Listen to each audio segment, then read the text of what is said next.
વિડીયોમાં તમારું સ્વાગત છે મિત્રો।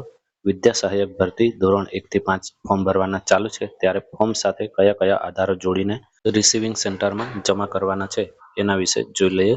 રિસીવિંગ સેન્ટર કઈ કઈ જગ્યાએ છે એ પણ આપણે પછીના વિડીયોમાં જોઈ લઈશું।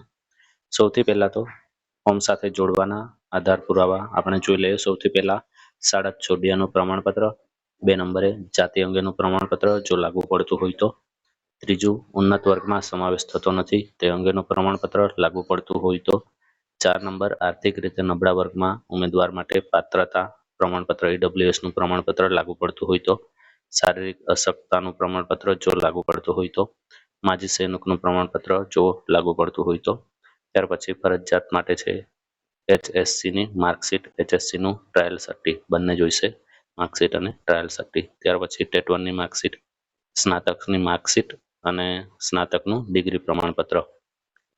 પહેલા ડિગ્રી પ્રમાણપત્ર નહોતું જોઈતું, પણ હવે જે ડિગ્રી મેળવી છે એનું પ્રમાણપત્ર પણ અને સ્નાતકનું ટ્રાયલ સર્ટી પણ, એટલે સ્નાતક માટે 3 જોઈશે, માર્કશીટ, ડિગ્રી સર્ટિફિકેટ અને ટ્રાયલ સર્ટિફિકેટ। એ જ રીતે PTC નું પણ માર્કશીટ અને ટ્રાયલ સર્ટિફિકેટ। NCT માન્યતા પ્રાપ્ત છે તમારી કોલેજ તે માટે DLED કે PTC જે કર્યું હોય એનું પ્રમાણપત્ર જોઈ શકે, NCT માન્યતા છે।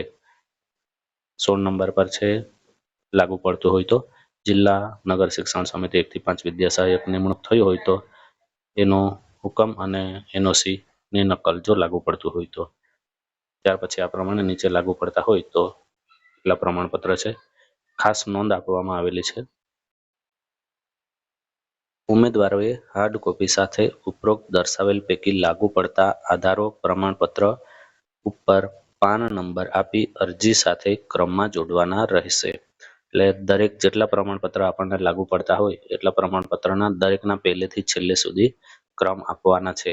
હવે ક્રમ કોને કોને નથી આપવાના એ પણ જોઈ લઈએ। તો અરજીપત્રક, ચેકલિસ્ટ અને ફી ભર્યાની પાવતી એ નંબર આપવાના નથી। નંબર આપ્યા સિવાય અરજીની આગળ ઉપર સૌ પ્રથમ જોડવાના રહેશે।